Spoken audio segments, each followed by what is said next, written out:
পূর্ণা এমন ঘটনার জন্য মোটেও প্রস্তুত ছিল না। কোনো মেয়েই এমন নিচু ঘটনার সাক্ষী হতে চায় না। এই ঘটনা কাটিয়ে ওঠার পূর্বেই একটা শক্ত হাত পায়জামার ফিতা টেনে ধরল। পূর্ণার পায়ের তলার মাটি সরে গেল। ভয়ে গলা ফাটিয়ে চিৎকার করে উঠল, আপা আপা। পূর্ণার আর্তনাদ পদ্মজার মস্তিষ্ক প্রখর করে তুলল। পদ্মজা মুখ তুলে পূর্ণার দিকে তাকালো। তার চেয়ে কয়েক ইঞ্চি দূরে পূর্ণা পদ্মজার এক হাত শক্ত করে ধরে রেখেছে। সে কাছে আসতে পারছে না। সঈদের জন্য পূর্ণার কান্না দেখে পদ্মজা আতঙ্কে নীল হয়ে গেল। চারদিকে কোলাহল, গালি দিচ্ছে মা বাপ তুলে। কেউ বলছে না মেয়েটা ভালো, এরকম করতেই পারে না। পূর্ণা চেঁচিয়ে যাচ্ছে, কেঁদে মাকে ডাকছে। পদ্মজা এক দৃষ্টিতে মানুষগুলোর দিকে তাকিয়ে রইল। মানুষ এরকম কেন হয়? পূর্ণার হাত সঈদ আলগা করতেই সে ছুটে এসে জড়িয়ে ধরলো পদ্মজাকে। তার পুরো শরীর কাঁপছে, হৃৎপিণ্ড এত জোরে চলছে যে অনুভব করা যাচ্ছে। পূর্ণা কাঁদতে কাঁদতে বলল, আপা আপা, কেন মেয়ে হলাম আপা? এত কষ্ট হচ্ছে আপা আপা। পদ্মজার দু চোখ বেয়ে টুপ করে দুফোঁটা জল পড়ে। এক হাতে শক্ত করে পূর্ণাকে বুকের সাথে চেপে ধরল। রমিজের উস্কানিতে কামরুল গলা উঁচিয়ে বলল, নটিরে বান সঈদ। পূর্ণার কানে কথাটা আসতেই সে আরো জোরে পদ্মজাকে জড়িয়ে ধরল। পদ্মজা ঠান্ডা স্বরে বলল, পূর্ণা ছেড়ে দে আমায়। রিনা পদ্মজাকে চুল ধরে টেনে নিয়ে যেতে চাইলেও পদ্মজা জায়গা থেকে এক চুলও লড়ল না, ঠায় দাঁড়িয়ে রইল। পূর্ণাকে ফিসফিসিয়ে বলল, বেঁচে থাকলে সব উসুল হবে, ছেড়ে দে। পদ্মজার কণ্ঠে কি যেন ছিল। পূর্ণার সাথে সাথে শান্ত হয়ে গেল। চোখ তুলে পদ্মজার দিকে তাকালো। পদ্মজার গাল বেয়ে রক্ত ঝরছে। সঈদ পূর্ণাকে নিতে আসলে পদ্মজা একটি দুঃসাহসিক কাজ করে বসলো। সঈদের অন্ডকোষ বরাবর লাথি বসিয়ে দিল। সঈদ মাগো বলে কুকিয়ে উঠল। জলিল সহ উপস্থিত তিনজন তেড়ে আসলো পদ্মজার দিকে। পূর্ণাকে ধাক্কা দিয়ে ছুড়ে ফেললো দূরে। অশ্রব্য গালি দিতে দিতে কেউ পদ্মজাকে থাপ্পড় দিল, কেউ বা দিল লাথি। দুই তিনজন গ্রামবাসী মনে মায়া উদয় হলো, ছুটে আসলো পদ্মজাকে বাঁচাতে। ভ্রান্ত ভয়ে চুপসে গিয়েছিল। পদ্মজাকে কাদায় ফেলে মারতে দেখে দৌড়ে আসে। জলিলের হাতে শরীরের সব শক্তি দিয়ে কামড় দিল। জলিল প্রান্তর কান বরাবর থাপ্পড় বসাতেই প্রান্তর মাথা ভন ভন করে উঠল। পরিস্থিতি বিগড়ে যেতে দেখে কামরুল হতবুদ্ধি হয়ে পড়েন। মনে মনে বেশ ভয় পান। কেশে গলা পরিষ্কার করে দুই হাত তুলে চেঁচিয়ে বললেন, তোমরা থামো, এটা কি করতেছো? থামো কইতাছি, সবাই সইরা আসো, থামো। সবকিছু থেমে গেল। পদ্মজা কাচুমাচু হয়ে পড়ে রইল কাদায়। নিঃশ্বাস নিতে কষ্ট হচ্ছে। নাভির নিচে একটা লাথি পড়েছে বেশ জোরে। চোখ বুজে রেখেছে। দুহাত বুকের উপর, লম্বা চুল কাদায় মেখে ছড়িয়ে আছে আশেপাশে। যন্ত্রণায় যেন পাঁজরগুলো মরমর করে ভেঙে যাচ্ছে। পূর্ণা জ্বরের তোপে জ্ঞান হারিয়েছে। হেমলতার মা মঞ্জুরা বাড়িতে ঢুকে পদ্মজাকে এভাবে পড়ে থাকতে দেখে আতকে উঠলেন। দৌড়ে এসে পদ্মজাকে তুলতে চাইলে কামরুল হুঙ্কার ছাড়েন, এই শরীরে ধরন যাইব না, জান হ্যান থেকে। মঞ্জুরা পদ্মজার কামিজ ঠিক করে দিলেন। এরপর দুজন লোককে নিয়ে পূর্ণাকে তুলে ঘরে নিয়ে গেলেন। মঞ্জুরার বুক কাঁপছে হেমলতার ভয়ে। হেমলতা বারবার বলেছিল 2 দিন তার মেয়েদের চোখের আড়াল না করতে, আর তিনি একা বাড়িতে ছেড়ে দিয়েছেন। ইচ্ছে হচ্ছে এক ছুটে কোথাও পালিয়ে যেতে। হিমেল নাক টেনে কাঁদছে, জপ করছে হেমলতার নাম। মঞ্জুরা রেগে ধমক দেন, আহ থামতো। বাপের বাড়িতে কাউকে না পেয়ে হেমলতা চিন্তায় পড়েন। মোর্শেদ বললেন, আমরার বাড়িতে গিয়া বইয়া রইছে মনে হয়, আও বাড়ির যাই। হেমলতা মিনমিনে গলায় বললেন, তাই হবে। দুজন হেঁটে বাড়ির রাস্তায় উঠে। তখন পাশ কেটে একজন মহিলা হেঁটে যায়। কিছুটা হাঁটার পর মোর্শেদ খটকা লাগলো। তিনি ঘাড় ঘুরিয়ে তাকান। মহিলাটি অনেক দূর অবধি চলে গিয়েছে। মহিলাটার অবয়ব দেখে মোর্শেদের বাসন্তীর কথা মনে পড়লো। মনে মনে আওড়ান, বাসন্তী আইছে। পরপরই নিজের মনকে বুঝ দেন, না না, হ্যাঁ আইব কেমনে, আর আইলেও যাইব বা কেন। তিনি আর মাথা ঘামালেন না। হেমলতার বুক দূর দূর করছে, ঠান্ডা বাতাস বইছে, তবুও তিনি ঘামছেন। অজানা আশঙ্কায় বাড়ির কাছাকাছি এসে তিনি দেখতে পেলেন মাতবরকে, মাতবরের সাথে আরো 2 জন ব্যক্তি। এছাড়া বাড়ির সামনে মানুষের ভিড়ও দেখা যাচ্ছে। হেমলতার হৃৎপিণ্ড যেন থমকে গেল। মেরুদণ্ড বেয়ে বরফের ন্যায় ঠান্ডা কিছু একটা ছুটে গেল। তিনি নিঃশ্বাস বন্ধ রেখে ছুটতে থাকেন। পিছলা খেয়ে পড়ে যেতে গিয়েও নিজেকে সামলে নেন। হেমলতার দৌড় দেখে মোর্শেদ অবাক হন। প্রশ্ন করেন, তুমি দৌড়াইতেছো কেন? হেমলতা প্রশ্নটি শুনলেন না। নিকাব বাতাসের দমকে উড়ে পড়ে গেল। তিনি ভিড় ঠেলে বাড়িতে ঢুকেন। কোলাহল বেড়ে গেল। এত ভিড়ের মাঝে একটা মেয়েকে পড়ে থাকতে দেখে তিনি অবাক হন। অন্ধকারে মেয়েটিকে চিনতে বেশ অসুবিধা হচ্ছে। তিনি আঙুল তুলে বিড়বিড় করেন, মেয়েটাকে? হেমলতার প্রশ্ন কারো কান অবধি গেল না। কোথা থেকে একটা আলো এসে পড়ে পদ্মজার উপর। সাথে সাথে হেমলতার চক্ষুদ্বয়ের সামনে পদ্মজার কাদা রক্তে মাখা মুখ ভেসে উঠল। হেমলতা গগন কাঁপিয়ে আত্মচিৎকার করে উঠলেন, পদ্মজা রে! পদ্মজার বুক ধরাস করে উঠল, অস্তিত্ব কেঁপে উঠল। আম্মা এসেছে, তার পৃথিবী, তার শক্তি। পদ্মজা দুর্বল দুই হাতে ভর রেখে উঠে বসার চেষ্টা করলো, পারলো না। ভাঙা গলায় জোর দিয়ে শুধু ডাকলো, আম্মা, আম্মা। হেমলতার পৃথিবী থমকে গিয়েছে। বিভস্ত পর্দাহীন কাদা রক্ত মাখা পদ্মজাকে দেখে বিশ্বাস হচ্ছে না এটা তার মেয়ে। তিনি দ্রুত নিজের বোরখা খুলে পদ্মজাকে ঠেকে বুকের সাথে জড়িয়ে ধরেন। অসহনীয় যন্ত্রণায় যেন কলিজা বেরিয়ে আসছে তার। তার সোনার কন্যার একই রূপ কে করলো? কাপা কণ্ঠে বললেন, পদ্ম, আমার পদ্ম। হেমলতার বুকে মাথা রেখে পদ্মজা হাউমাউ করে কেঁদে উঠল, বলল, আম্মা, আম্মা। হেমলতার পদ্মজাকে আরো জোরে চেপে ধরেন বুকের সাথে। দৃষ্টি অস্থির, বুক হাপড়ের মতো ওঠানামা করছে। মোর্শেদ বাড়িতে ঢুকে উচ্চ গলায় বলেন, এখানে এত মানুষ কেন? মাতবর মিয়া, আপনি এখানে কেন? কি হয়েছে? প্রান্ত প্রেমা দৌড়ে এসে মোর্শেদকে জড়িয়ে ধরলো। দুজন ভয়ে কাঁদছে, কিন্তু কান্নার শব্দ হচ্ছে না। মোর্শেদ বিস্ময়ে কিংকর্তব্য বিমূঢ়। মাতবর মজিদ গম্ভীর কণ্ঠে কামরুলকে প্রশ্ন করেন, মেয়েটার এই অবস্থা কারা করছে? এটা কি নিয়মের মধ্যে পড়ে? কামরুল মাথা নিচু করে রেখেছেন, মিনমুনি গলায় বলেন, আমি ছেলেটারে মারতে কইনি। জলিল, শহীদ আর মঞ্জুর স্যারার নিজের ইচ্ছায় মারছে। আপনি আটকালেন না? আটকাইছি বইলাই মাইয়াটা বাইচায় আছে, আর এমন নটিদের বাঁচার অধিকার নাই। থামেন মিয়া, কার কি শাস্তি হবে সেটা আমার দায়িত্ব, আপনার না। শহীদ, জলিল আর মঞ্জুর ছেলেকে তো দেখা যাচ্ছে না। আগামীকাল তাদের আমি মাঠে দেখতে চাই। কামরুল মাথা নিচু করে রাখলেন। মজিদ হাওলাদার ভারী সৎ এবং নিষ্ঠাবান মানুষ। গ্রামের মানুষদের দুই হাতে আগলে রেখেছেন। পুরো অলন্দপুরের মানুষ মজিদকে ফেরেস্তা সমতুল্য ভাবে। 25 বছর ধরে অলন্দপুর সামলাচ্ছেন তিনি। গুড়ি গুড়ি বৃষ্টি পড়ছে, অন্ধকার গাঢ় থেকে গাঢ়তর হচ্ছে। হেমলতা কিছুতেই হিসাব মিলাতে পারছেন না। অনেক বছর আগের ঘটনা আর এই ঘটনা হুবহু একরকম কি করে হলো? তিনি নিজের ভেতর একটা হিংস্র পশুর উপস্থিত অনুভূত করছে। কামরুলের মুখ থেকে শোনা 3টা নাম মস্তিষ্কে নাড়া দিচ্ছে প্রচন্ড ভাবে, শহীদ, জলিল আর মঞ্জুর ছেলে। মাজিদ সবাইকে উদ্দেশ্য করে বললেন, আগামীকাল সবাই স্কুল মাঠে চলে আসবেন। মিয়া, মোর্শেদ মেয়ে নিয়ে আলো ফুটতেই চলে আসবেন। এই বাড়ির পাহারায় থাকবে মদন আর আলী। আমার ছেলেকে আমি নিয়ে যাচ্ছি, ঠিক সময় সেও উপস্থিত থাকবে। সূর্যের প্রখর তাপে সমস্ত প্রকৃতি যেন নির্জীব হয়ে উঠেছে। উপস্থিত সবার মধ্যে চাপা উত্তেজনা কাজ করছে। রমিজ আলী, হারুন রশিদ নামক দ্রুত মানুষগুলোর চোখ ছানা বড়া। মজিদ মাতব্বর ধীর শান্ত কণ্ঠে বললেন, আপনারা চাইলে সময় নিতে পারেন আজ এখানে। হেমলতা কথার মাঝে আটকে দিয়ে বলল, আপনি বিয়ের তারিখ ঠিক করুন। মজিদ মাতব্বরের প্রস্তাবের চেয়ে এই প্রস্তাবে হেমলতার রাজি হওয়াটা যেন কোলাহল মুহূর্তে দ্বিগুণ বাড়িয়ে দিল। পদ্মজা হতভাগ, বিস্ময়ে কিংকর্তব্য বিমূঢ়। মোর্শেদ চোখ বড় করে হেমলতার দিকে দৃষ্টিপাত করেন। আশপাশ থেকে ফিসফিসানি ভেসে আসছে। মজিদ মাতব্বর মৃদু হাসলেন, এরপর আনন্দ সহিত সবাইকে নিয়ন্ত্রণ করলেন।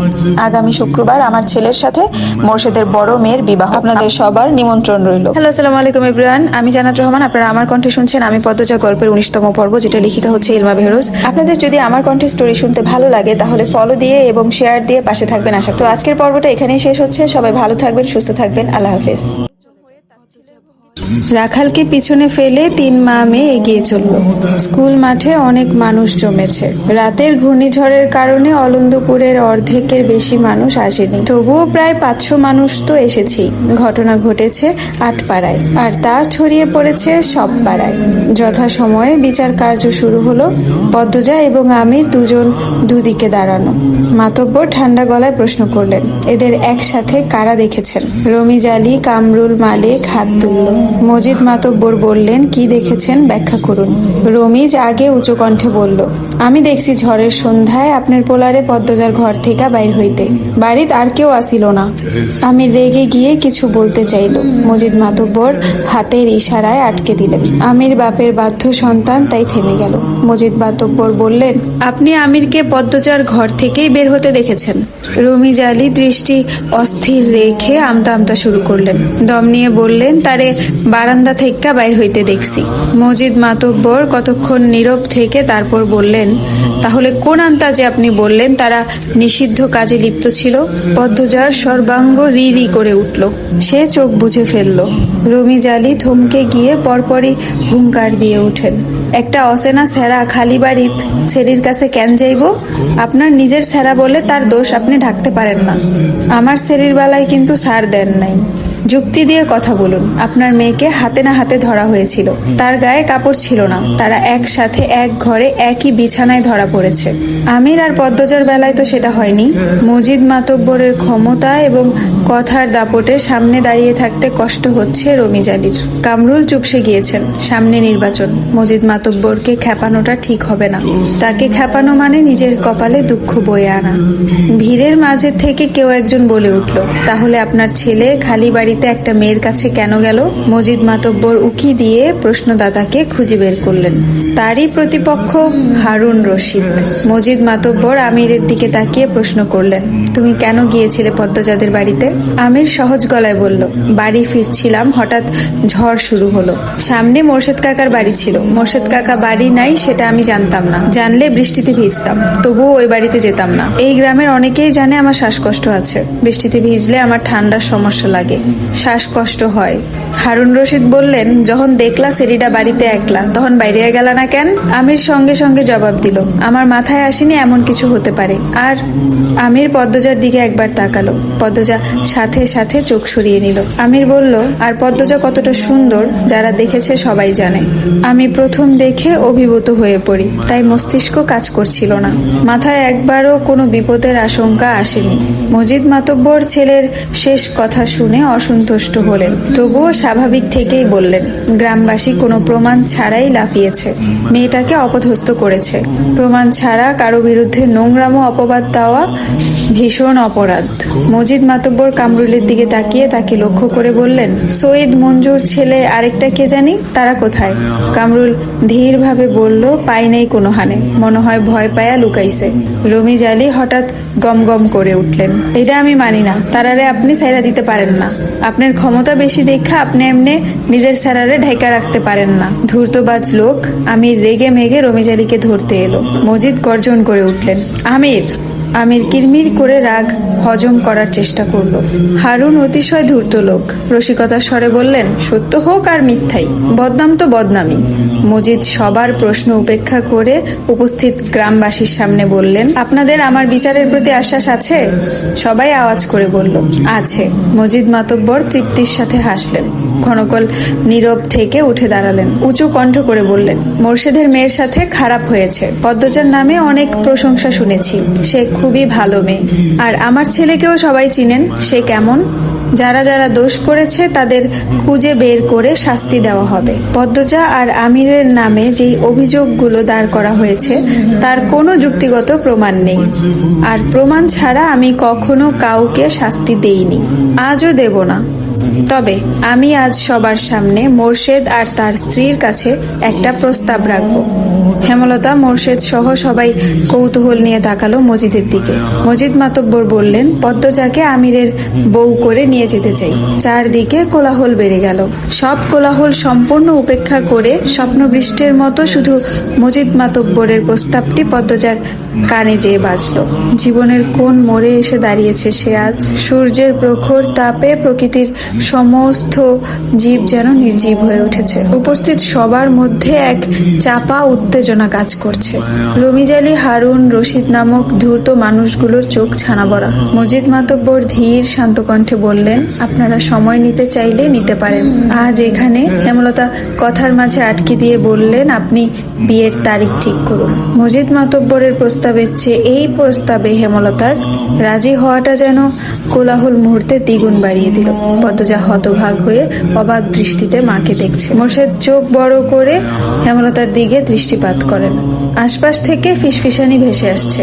মজিদ মাতব্বর মৃদু হাসলেন, এরপর আনন্দ সহিত গ্রামের সবাইকে নিমন্ত্রণ দিলেন। আগামী শুক্রবার আমার ছেলের সাথে মোর্শেদের বড় মেয়ের বিবাহ। গ্রামবাসী আপনাদের সবার নিমন্ত্রণ রইল। কথা শেষ করে হেমলতার দিকে প্রশ্ন ছুড়লেন, দিন তারিখ ঠিক আছে? হেমলতা সম্মতি জানালেন। মোর্শেদ অবাগের চরম পর্যায়ে, কোনো কথা আসছে না মুখে। পদ্মজা ঢোক গিলে ব্যাপারটা হজম করে নিল। মুহিবের সাথে যখন তার বিয়ে বিয়ের আলোচনা হয়েছিল তখন সে ভীষণ অবাক হয়েছিল। লিখন শাহ নামের একটা মানুষকে মনে পড়েছিল। এখন তেমন কিছু হচ্ছে না, অনুভূতিগুলো ভোতা হয়ে গেছে। যা হবার হবে, সেসব নিয়ে ভেবে আর লাভ নেই। বিচার সভা ভেঙে গেল। মজিদ মাতব্বর আলাদা করে মোর্শেদের সাথে কথা বললেন। তিনি আগামীকাল নিজের স্ত্রী এবং বাড়ির অন্যান্য মানুষ নিয়ে পদ্মজাদের দেখতে আসবেন। মোর্শেদ হেমলতার সমসুরে অনুমতি দিলেন। বাড়ি ফেরার পথে অনেকেরই কটু কথা কানে আসে পদ্মজার। পদ্মজা আমিরের দুজনেরই চরিত্র খারাপ, এর জন্যই এদের বিয়ে হচ্ছে। মাতবর ক্ষমতাবান বলে তার ছেলের বিচার করেননি, আরো অনেক কিছু। কিন্তু তলে তলে তো নিজেরা জানে নিজের ছেলে মেয়ে কেমন, তাই তাড়াতাড়ি করে বিয়ে দিয়ে দিচ্ছে। কেউ একজন খুব বিশ্রীভাবে পদ্মজাকে উদ্দেশ্য করে বললেন, কে জানে, মনে কয় তো সেরি প্যাট বাজাইছে, রাইতে বাপ মারে কইয়া পায়ে দুইরা বিয়া ঠিক করছে। পদ্মজার মন তিক্ত হয়ে উঠে, হাঁটতে ভীষণ কষ্ট হচ্ছে। এত নোংরা মন্তব্য সহ্য করা খুব কঠিন। মিথ্যা অপবাদ চারদিকে। বোরখার আড়ালে পদ্মজার চোখ দুটো ছলছল করে উঠল। খুব কাঁদতে ইচ্ছে করছে। হ্যালো, আসসালামু আলাইকুম এভরিওয়ান। আপনারা শুনছেন আমার কণ্ঠে আমি পদ্মজা গল্প, যেটা লেখিকা হচ্ছে ইলমা বেহরোজ আর আমি ভয়েস দিচ্ছি জান্নাত রহমান। আমার কণ্ঠে গল্পটি যদি আপনাদের ভালো লেগে থাকে অবশ্যই শেয়ার করে দিবেন এবং ফলো দিয়ে পাশে থাকবেন, যাতে করে নেক্সট পর্বগুলো খুব সহজেই আপনারা পেয়ে যান। সবাই ভালো থাকবেন, সুস্থ থাকবেন। আল্লাহ হাফেজ। হেমলতা পদ্মজার এক হাত শক্ত করে চেপে ধরেন। মানুষদের ছায়া ছেড়ে ক্ষেতের রাস্তা দিয়ে যাওয়ার পথে তিনি বললেন, জীবন খুব ছোট। এই ছোট জীবনে ঘটে অনেক ঘটনা। যে ভালো তার সাথে যে শুধু ভালোই হবে তা কিন্তু ঠিক না, উচিত না। ভালো খারাপের মিলিয়েই জীবন। তাই বলে সেই খারাপকে পাত্তা দিয়ে সময় নষ্ট করতে হবে তার কোনো মানে নেই। খারাপটাকে পাশে রেখে ভালো মুহূর্ত তৈরি করার চেষ্টা করবি, ভালোটা ভাববি। শুধুমাত্র কয়েকজনের কথায় কি আসে যায়? পুরো গ্রামবাসী জানে তুই কেমন। পুরো অলন্দপুরের যত মানুষ আজ এসেছে তাদের মধ্যে বেশিরভাগ মানুষ মনে মনে তোর গুণগান গেয়েছে। তারা মনে মনে বিশ্বাস করে তুই নির্দোষ, কিন্তু চুপ ছিল। যারা খারাপের দলে তারা সংখ্যায় কম বলে কোলাহল করে নিজেদের দাপট দেখাতে চেয়েছিল। সবার অগোচরে বোঝাতে চেয়েছিল আমরা অনেকজন, কিন্তু পারেননি। কোলাহল কোনো কিছুর সমাধান নয়। এখন যারা নিন্দা করলো তারা নিজেদের নিচু মনের পরিচয় দিয়েছে, সেই সাথে আমল নামায় পাপের সংখ্যা বাড়িয়ে দিল। তাদের শাস্তি পৃথিবী এবং আখিরাতে দুটোতেই হবে। একদিন এদের শাস্তি হবেই, এই কথাটা ভেবে খুশি হ। সব ভুলে যা, বাকি জীবন পড়ে রয়েছে। সেসব নিয়ে ভাব। চোখের জল অতি আপনজন এবং আল্লাহর জন্য ফেলা উচিত, এদের মতো কুমানুষের জন্য না। পদ্মজা হু হু করে কেঁদে উঠল। আচমকা হেমলতাকে মাঝপথে শক্ত করে জড়িয়ে ধরে কান্না মাখা কণ্ঠে বলল, তুমি জাদু কর আম্মা, তুমি জাদু জানো। হেমলতা পদ্মজার পিঠে হাত বুলিয়ে দিলেন। মোর্শেদ পদ্মজাকে কান্না থামাতে বলতে চাইলে হেমলতা ইশারায় চুপ করিয়ে দেন। পাশেই বিস্তীর্ণ ক্ষেত, গ্রীষ্মের দুপুরের রূপ স্পষ্টভাবে দেখা যাচ্ছে। মোর্শেদের কপাল বেয়ে ঝরঝর করে ঘাম পড়ছে। তার দৃষ্টি থমকে আছে হেমলতার দিকে। একটা অপ্রিয় সত্য সম্ভাবনার কথা মনে হতেই চোখ দুটি ছলছল করে উঠল। তিনি দ্রুত চোখ সরিয়ে বড় করে নিঃশ্বাস ফেললেন। জীবনের লীলা খেলায় তিনি নিঃস্ব। পদ্মজার কান্না থামার লক্ষণ নেই। হেমলতা ছন্দ গাম্ভীর্যের সহিত বললেন, এত কাঁদলে কিন্তু মারব। আকাশ জুড়ে তারার মেলা। জানালা গলে চাঁদের আলো পদ্মজার মুখশ্রী ছুঁয়ে দিচ্ছে।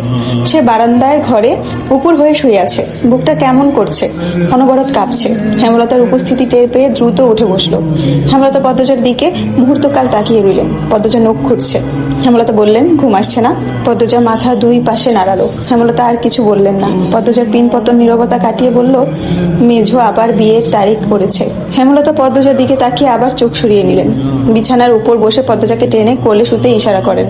পদ্মজা শুয়ে পড়ল। মায়ের কোলটা তার এখন ভীষণ দরকার ছিল। হেমলতা পদ্মজার প্রশ্ন এড়িয়ে অন্য কথা তুললেন। বললেন, আমি জানি না কোনো মা তার মেয়ের কাছে নিজের বিয়ের সম্পর্কিত আলোচনা করেছে নাকি, কিন্তু আমি আমার বিয়ের গল্প তোকে বলতে চাই, শুনবি? পদ্মজা সায় দিল। হেমলতা পদ্মজাকে বিয়ের ব্যাপারে আগ্রহী করে তোলার জন্য অতীতে নিয়ে যায়। সেদিন রাতে আব্বা এসে বলল, 3 দিন পর আমার বিয়ে। আমি খুব অবাক হয়েছিলাম, কষ্ট হয়েছিল। আমি আরো পড়তে চেয়েছিলাম। এরপর শুনলাম যার সাথে আমার বিয়ে সে হচ্ছে, তার পড়াশোনা নেই, জ্ঞানও যথেষ্ট কম, রকচটা লোক। এসব তথ্য জেনে রাগ, মন খারাপ কিছুই হয়নি। ভয় হয়, না জানি কেমন যাবে সংসার। বিয়ের দিন ঘনিয়ে এলো। তোর আব্বাকে তখনও আমি দেখিনি। বিয়ের দিন আয়নায় প্রথম দেখি। কালো একটা মুখ, চোখ দুটি গভীর। কখনো না দেখা মানুষটাকে প্রথম দেখে মনে হয় আমার সবচেয়ে আপন একজন মানুষ। সব ভয় কেটে গেল। বিদায়ের সময় সবাই বলছিল দুজনকে খুব মানিয়েছে। রাত জটক। একজন হিন্দু দিদি বলেছিলেন সাক্ষাৎ রাম সীতা। আটপাড়ায় যদি একজন 6 ফুট লম্বার মানুষ থাকে তবে সেটা তোদের আব্বা ছিল। বিয়ের পর জানতে পারি তোর আব্বাকে বিয়ে করার জন্য অনেক মেয়েই পাগল ছিল। নিজেকে খুব সৌভাগ্যমতী মনে হতো। অশিক্ষিত ভেবে নাক কুচকেছিলাম। সেই আমি তোর আব্বার জন্য দিনকে রাত, রাতকে দিন মানতে রাজি ছিলাম। এতটাই ভালোবাসা হয়ে গিয়েছিল যে তোর আব্বা ছুরি নিয়ে রক্তের আবদার করলে আমি আমার বুক পেতে দিতাম। পদ্মজা মাঝ পথে আটকে দিয়ে বলল, তাও তো আব্বা তোমাকে ভালোবাসিনি আম্মা। হেমলতার হাসি উজ্জ্বল মুখটা নিভে গেল। অপ্রতিভ হয়ে উঠলেন তিনি। দৃষ্টি এলোমেলো রেখে বললেন, তাকে বিয়ে করতে বাধ্য করা হয়েছিল। পদ্মজা চুপ করে রইল। হেমলতাও নিশ্চুপ। দরজার পাশে মোর্শেদ বসেছিলেন, বিড়ি ফুঁকছিলেন। হেমলতার প্রতিটি কথা বুড়ো হয়ে যাওয়া মনটাকে তুমড়ে মুচড়ে দিল। তিনি বিড়ি নিয়ে বেরিয়ে যান চৌরাস্তার উদ্দেশ্যে। চৌরাস্তার পাশে একটা বড় ব্রিজ আছে। ব্রিজে দক্ষিণা হাওয়া তীব্রতা খুব বেশি। সেখানেই এসে দাঁড়ান। ফেলে আসা জীবনের প্রতিটি পদক্ষেপ চোখ বুঝে মনে করার চেষ্টা করেন। বেশ কিছুক্ষণ পর পদ্মজা বলল, আম্মা, প্রতিজ্ঞা করেছিলাম আর প্রশ্ন করব না, তবুও বলবো একদিন। পদ্মজা আর জিজ্ঞাসা করলো না। কোন দিন বলবে? নিশ্চুপতার অবস্থানে ফিরে গেল। মুহূর্তকাল স্থির থেকে হেমলতা বললেন, পূর্ণা খুব কান্নাকাটি করে দেখলাম। মেয়েটা এত দুর্বল কি করে হলো? পদ্মজা হেমলতার এক হাত মুঠোয় নিয়ে আশ্বস্ত করলো, আমি আছি আম্মা, সামলে নেব। ঘরে যা, রাত হয়েছে অনেক। পদ্মজা উঠে বসলো। ওনাটা ভালো করে টেনে নিয়ে জুতা পরলো। বেরিয়ে যাওয়ার জন্য পা বাড়ালো। হেমলতা বিছানার শেষ অংশ থেকে বালিশ টেনে নেন। বালিশের নিচে দুটি কাগজ ভাঁজ করা ছিল। হেমলতা হাত বাড়িয়ে নেন। পদ্মজার উদ্দেশ্যে বললেন, পদ্মজা, এগুলো কি? হেমলতা ভাঁজ খুলেন। পদ্মজা ফিরে তাকায়। হেমলতার হাতে লিখনের চিঠি দুটি দেখে সর্বাঙ্গে বৈদ্যুতিক কিছু একটা ছড়িয়ে পড়ে। শরীর কাঁপিয়ে দিল। মাটি যেন 2 পা টেনে ধরলো। হেমলতা প্রথম লাইন পড়ে বেশ অবাক হন। পদ্মজার দিকে একবার চকিতে তাকান। এরপর এক নিঃশ্বাসে দুটো চিঠি পড়ে শেষ করেন। পড়া শেষ। থম মেরে বসে রইলেন অনেকক্ষণ। ভয়ে পদ্মজার 2 চোখ বেয়ে জল পড়ছে। মাথা নত করে দাঁড়িয়ে রয়েছে। হেমলতা ধীর পায়ে হেঁটে আসেন পদ্মজার কাছে। 2 ভ্রু প্রসারিত করে শান্ত অথচ তীক্ষ্ণ কণ্ঠে বলেন, এসব কবে হয়েছে? আমাকে জানাসনি কেন? পদ্মজা প্যাচ প্যাচ করে কেঁদে বলল, যখন ওনারা শুটিং করতে আসেন। পদ্মজার মনে হচ্ছে এক্ষুনি সে অজ্ঞান হয়ে যাবে, কিন্তু কিছুতেই হচ্ছে না। মনে মনে প্রার্থনা করছে যেন অজ্ঞান হয়ে পড়ে যেতে পারে সে, তাহলে এই লজ্জা থেকে বাঁচবে। হেমলতা পদ্মজাকে পরখ করে নেন। পদ্মজা অস্বাভাবিকভাবে কাঁপছে, বারবার নিচের ঠোঁট কামড়ে ধরছে। পদ্মজা হেমলতাকে চুপ থাকতে দেখে বলল, তুমি যা বলবা তাই হবে আম্মা, আমার উপর রেখে যেও। আজ যেন শুধু মোড়ল বাড়ির মাথার উপরে সূর্যটা উঠেছে। সকাল থেকে আত্মীয় আপ্যায়নে প্রস্তুতির তোড়জোড় চলছে। সবাই ঘেমে একাকার। বাড়ির প্রতিটি মানুষ ব্যস্ত। মোর্শেদ হিমেল ও প্রান্তকে নিয়ে বাজার করে ফিরেছেন সূর্য ওঠার মাথায়। লাহারি ঘরের পাশে বড় উনুন করা হয়েছে। সাধারণ চালের পরিবর্তে সুগন্ধি কাটারি ভোগ সিদ্ধ চালের ভাত রান্না করা হয়েছে। ফিন্নি রাজহাঁসের মাংস রান্না হচ্ছে। বাড়ি জুড়ে রমরমা ব্যাপার। একদিন আগের ঘটনা ধামাচাপা পড়ে গেছে 95 ভাগ। ছোট ছোট দরিদ্র ছেলেমেয়েরা খাবারের ঘ্রাণ পেয়ে ছুটে এসেছে মোড়ল বাড়ি। সবার মধ্যে নতুন উত্তেজনা, নতুন অনুভূতি। শুধু পূর্ণা এখনো সেদিনের ঘটনা থেকে বেরোতে পারছে না। চিত হয়ে শুয়ে আছে ঘরে। পদ্মজা মঞ্জুরা আর শিউলির মাকে কাজে সাহায্য করছিল। হেমলতা ধমকে ঘরে পাঠিয়ে দেন। পদ্মজা ঘামে ভেজা কপাল মুছতে মুছতে ঘরে প্রবেশ করে। পূর্ণার 2 চোখ জ্বলে নদী। পদ্মজা বিছানার উপর পা তুলে বসলো। পূর্ণা পদ্মজার উপস্থিতি টের পেয়ে হাতের উল্টো পাশ দিয়ে চোখের জল মুছল। পদ্মজা কণ্ঠ খাদে নামিয়ে বলল, চোখের জল কি শেষ হয় না?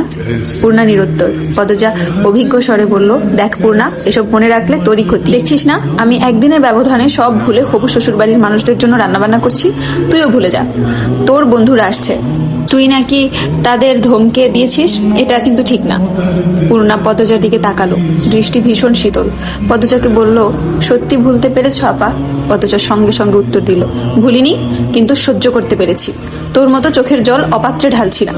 পূর্ণা উঠে বসে একটা বালিশ বুকে জড়িয়ে ধরে ধরাস ভারে বলল, তুমি অনেক শক্ত আপা, আমি খুব দুর্বল, আমি ভুলতে পারছি না। পদ্মজা আর এই বিষয়ে কথা বাড়ালো না। পূর্ণার গা ঘেঁষে বসে ফিসফিসিয়ে বলল, গতকাল রাতে কি হয়েছে জানিস? কি হয়েছে? পদ্মজা চারদিকে চোখ বুলিয়ে বলে, তোর নায়ক ভাইয়ের চিঠি আম্মার হাতে পড়েছে। পূর্ণা আতকে উঠে বলল, সে কি? কখন? কিভাবে? আর বলিস না, সেদিন তুই নানা বাড়ি ছিলি, তখন চিঠি 2টা বের করেছিলাম, বারান্দার ঘরে বসে বালিশের নিচে রেখে দিই। আর মনে নেই, এরপরই তো অঘটন ঘটে। এরপর দিন বিচার বসলো। চিঠির কথা ভুলেই গেলাম। বারান্দার ঘরে ছিলাম রাতে, তবুও মনে পড়েনি। আর আম্মা পেয়ে গেল। উত্তেজনা ভয়ে পূর্ণার গলা শুকিয়ে গেছে। প্রশ্ন করলো, আম্মা কি বলেছে? পদ্মজা ঠোঁট দুটি উল্টিয়ে কি যেন ভাবে, এরপর ব্যথিত স্বরে বলল, তেমন কিছুই না, এজন্যই আরো ভয় হচ্ছে। কিছুই না? কখন হলো এসব? জিজ্ঞাসা করেছে। আমি বললাম, তুমি যা বলবে তাই। এরপর আম্মা অনেকক্ষণ আমার দিকে তাকিয়েছিল, তারপর বলল, ঘুমা গিয়ে শেষ। দুই বোন একসাথে চিন্তায় পড়ে গেল, কপাল ভাঁজ করে কিছু ভাবতে শুরু করে। হ্যালো, আসসালামু আলাইকুম এভরিওয়ান, আমি জান্নাত রহমান। আপনারা আমার কণ্ঠে শুনছেন আমি পদ্মজা গল্প, যেটার লেখিকা হচ্ছে ইলমা বেহরোজ আপু। আমার কণ্ঠে যদি আপনাদের গল্পটা শুনতে ভালো লাগে অবশ্যই শেয়ার করে দিবেন এবং ফলো দিয়ে পাশে থাকবেন।